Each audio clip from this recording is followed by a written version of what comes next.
Hello everyone, how are you?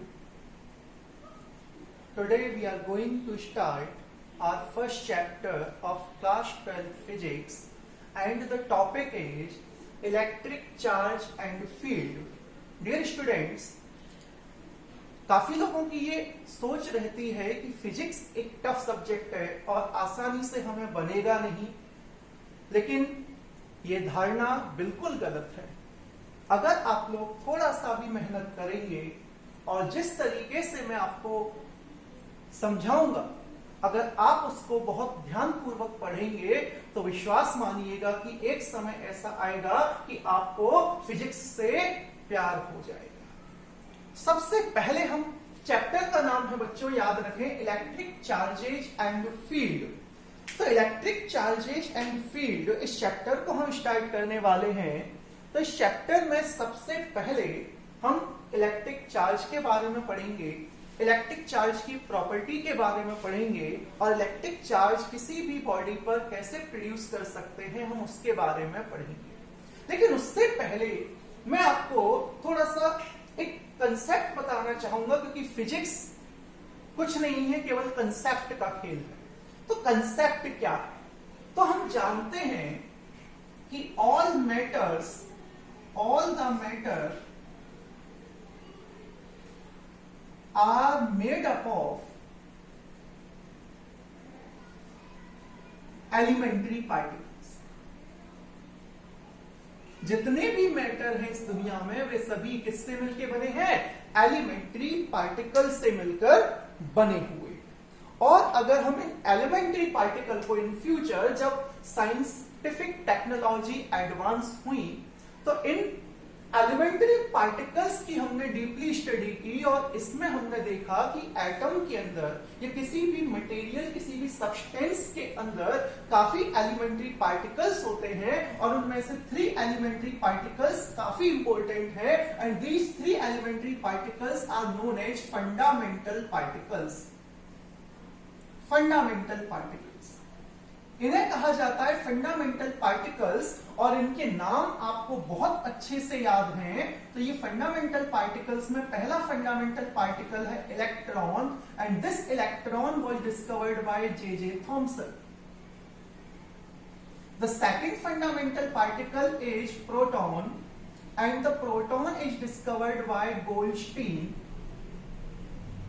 And the third fundamental particle is neutron, and neutron is discovered by James Chadwick.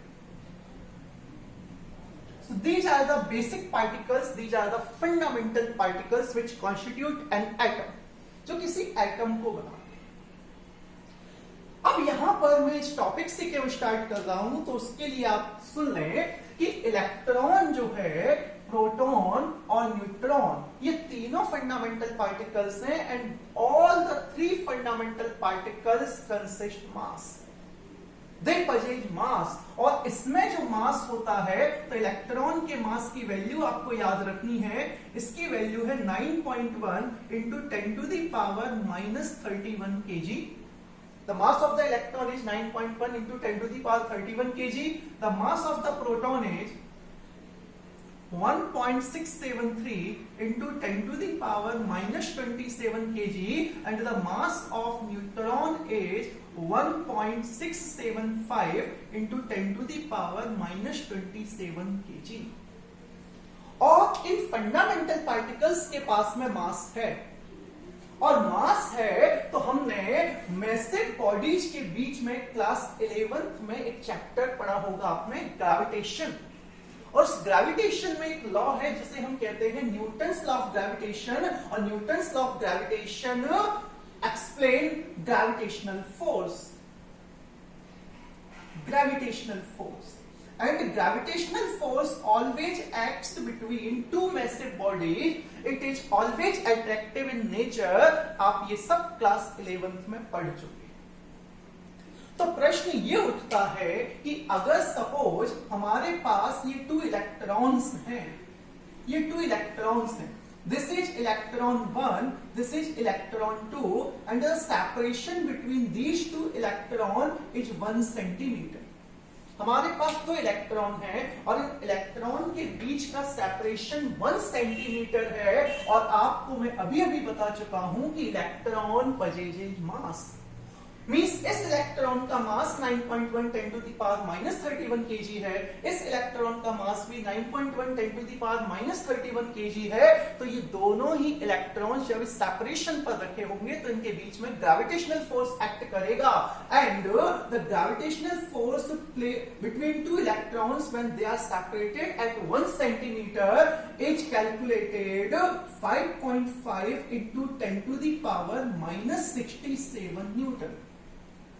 तो ये देखा गया कि अगर two electrons जब कभी टू इलेक्ट्रॉन्स 1 सेंटीमीटर के सेपरेशन पर होंगे तो 1 सेंटीमीटर के सेपरेशन पर होने पर इनके बीच में हमेशा एक अट्रैक्टिव फोर्स लगेगा। कैसा फोर्स लगेगा? अट्रैक्टिव फोर्स लगेगा और इसी अट्रैक्टिव फोर्स को न्यूटन ने ग्रेविटेशनल फोर्स कहा था और इलेक्ट्रॉन्स के लिए इसकी वैल्यू जब वो 1 सेंटीमीटर पर प्लेस्ड हो तो वो वैल्यू है 5.5 10 to the power -67 newton. Now the problem is, तो प्रॉब्लम ये है कि जब इलेक्ट्रॉन्स को इस पोजीशन पर रखा गया तो ये देखा गया कि वो अट्रैक्ट होने के बजाय रिपेल करने लगते हैं। Now they start repelling each other means another force other than gravitational force acts between these two electrons. और तब जाकर क्वेश्चन अराइज होता है कि अगर मैसिव बॉडी है इलेक्ट्रॉन, ग्रेविटेशनल फोर्स लग रहा है तो ग्रेविटेशनल फोर्स तो अट्रैक्टिव नेचर का होता है, फिर ये इलेक्ट्रॉन्स रिपेल कैसे कर रहे हैं? तो इसी क्वेश्चन का आंसर हमें आज के टॉपिक में फाइंड आउट करना है। तो याद रखिएगा, एक व्यक्ति है Thales of Miletus, Thales of Miletus. ये थेल्स ऑफ मिलेटस भाई साहब कहां के हैं? तो ये ग्रीक के रहने वाले हैं, ये ग्रीक के रहने वाले हैं और इन्होंने 600 बीसी में, कब? 600 बीसी में ये बताया कि जब कभी अंबर, एक मटेरियल होता है, रेजिनस मटेरियल है अंबर, जब कभी अंबर को आप वुलन क्लॉथ पर, जब कभी आप अंबर को वुलन क्लॉथ पर रब करेंगे, जब कभी अंबर को आप वुलन क्लॉथ पर रब करेंगे तो वुलन क्लॉथ पर रब करने पर हम ये देखते हैं कि इस अंबर में एक प्रॉपर्टी आ जाती है कि it acquire a property to attract small feathers, dust particles etc. It attains a property of attracting dust particles, light feathers, etc. तो इसमें एक प्रॉपर्टी अराइज हो गई। वो प्रॉपर्टी क्या है? अट्रैक्शन की। किसको अट्रैक्ट कर सकता है रब करने के बाद? डस्ट पार्टिकल्स को, लाइट फेदर्स को और भी कुछ लाइटर पार्टिकल्स को ये अंबर अट्रैक्ट कर सकता है। और इस अट्रैक्शन का कारण क्या है? तो इस अट्रैक्शन का कारण है the friction between umber and woolen cloth, and please remember students, the friction arises electricity, the friction give rise to electric charge। और इसी बात को आगे बढ़ाया था और एक व्यक्ति थे, उनका नाम था विलियम गिलबर्ट। विलियम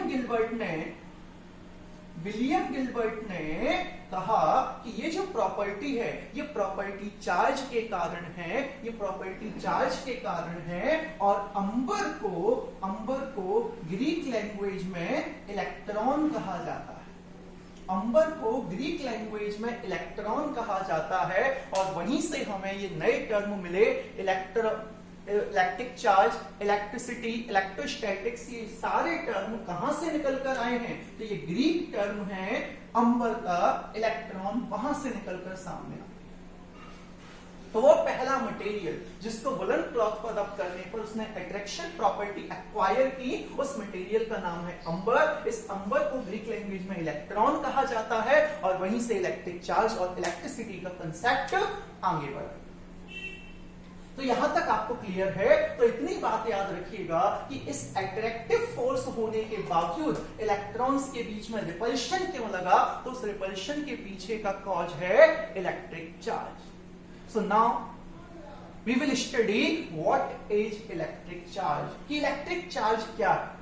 अब हम पढ़ेंगे इलेक्ट्रिक चार्ज क्या है, तो ध्यान दीजिए।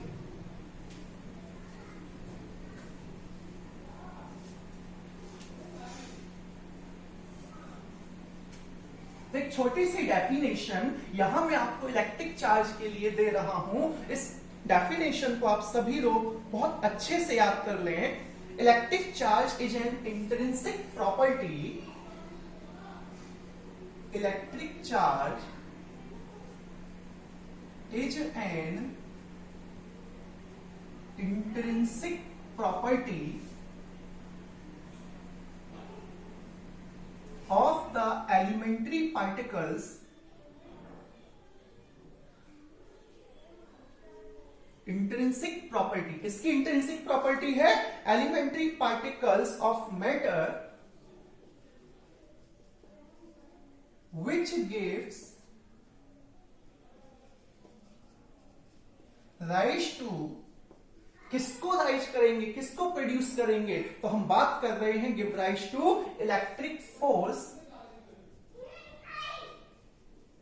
Give rise to electric force between various objects. तो अगर आप इस डेफिनेशन को याद करेंगे तो यहां से आपको क्लियर हो रहा है electric charge is the intrinsic property. Intrinsic के लिए एक और टर्म इस्तेमाल किया जाता है इनहेरेंट, इंटरनल प्रॉपर्टी। आपको दिखेगा नहीं बाहर से चार्ज। आप अगर हेयर कॉम्ब को हेयर पर रब करते हैं तो आपको चार्ज दिखता नहीं है, लेकिन आपको यह दिखता है कि आप ये डेमोन्स्ट्रेट कर सकते हैं कि जब भी कॉम्ब को ड्राई हेयर पर रब करेंगे तो रब करने के बाद वो स्मॉल पीसेस को अट्रैक्ट कर सकता है। So electric charge is the inherent property of किसकी? Elementary particles. क्या होते हैं वो मैं आपको बता चुका हूं।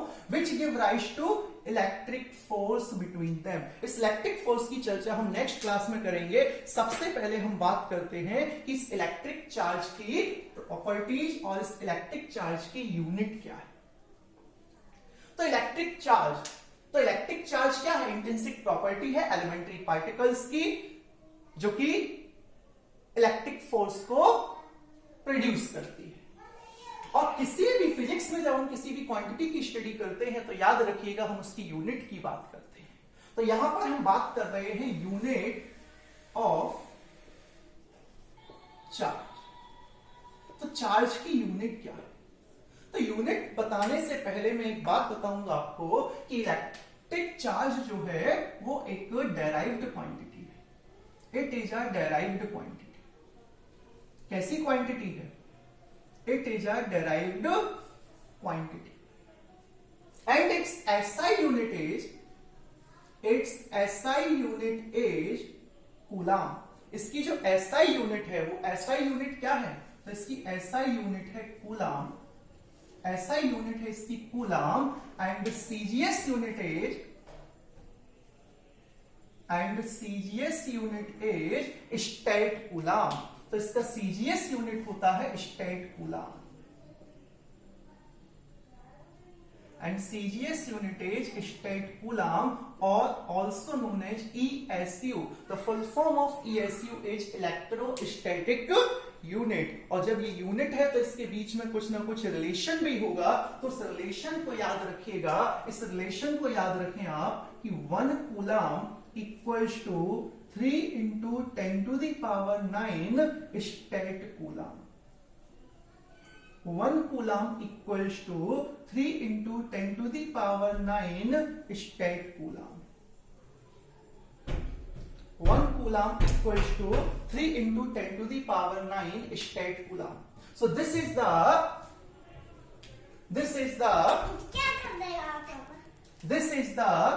SI unit, this is the CGS unit, and the relation between SI unit and CGS unit is 1 coulomb equals to 3 into 10 to the power 9 state coulomb. 3 into 10 to the power 9 state coulomb. एक और बात याद रखिएगा कि इन दो units के साथ साथ एक और यूनिट होता है जिसे कहते हैं practical unit. So the practical unit of electric charge, the practical unit of electric charge, the practical unit of electric charge is Faraday. The practical unit of electric charge is Faraday. The practical unit of electric charge is Faraday, and 1 Faraday equals to 96487 coulomb, या फिर आप इसी को approx लिख सकते हैं 96500 coulomb. So the definition of electric charge is: electric charge is an intrinsic property of the elementary particles of matter which give rise to electric force between various objects.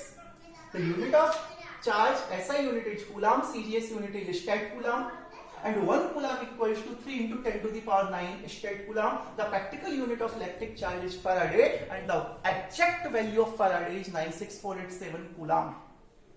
अगर हम डिफाइन करना चाहें कि Faraday है क्या, तो Faraday charge है, क्योंकि आप यहां देख रहे हैं कूलम लिखा है, coulomb is the SI unit of electric charge. तो Faraday is the unit of electric charge, it is the practical unit of electric charge. और अगर हम इसे डिफाइन करते हैं तो याद रखिएगा, the charge present on 1 mole electrons, the charge present on 1 mole electrons, the charge present on present on 1 mole electrons is called 1 Faraday. तो 1 मोल इलेक्ट्रॉन में जो चार्ज है उसी को कहा जाता है 1 Faraday, and it's value is 96487 coulomb. तो आप इसे भी याद रखिएगा. तो ये इलेक्ट्रिक चार्ज और उसकी एसआई यूनिट की बात हुई. इसके बाद हम बात करते हैं the properties of electric charge. So dear students, electric charge की प्रॉपर्टी के बारे में हम नेक्स्ट क्लास में स्टडी करेंगे. Thank you for watching, and if you like the video please subscribe it and share it. Thank you.